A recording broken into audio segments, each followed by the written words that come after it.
ಅಮ್ಮ, ತುಂಬಾ ದಿವಸ ಆಯ್ತು ಮಸಾಲ ರಾಗಿ ರೊಟ್ಟಿ ತಿಂದು, ಮಾಡ್ಕೊಡ್ತೀಯಾ? ಓಕೆ. ಥಳಿಸೋ ಕಥೆ ನೀನು, ಘಮ ಘಮಿಸೋ ಸುಮ ನೀನು, ಬಂಗಾರದ ಮೀನು.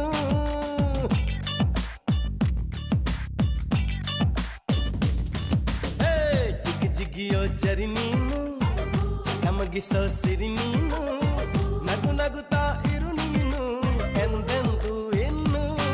ಎಳೆದಂತ ದಂತ ಮೈ ಬಣ್ಣ, ಬಳುಕಾಟುವಂತ ನಡು ಸಣ್ಣ, ನಸು ನಾಚುವಂತ ಪರಿಚನ್ನ, ಸಿರಿಗಂಧದಂತ ಕಂಪನ್ನ.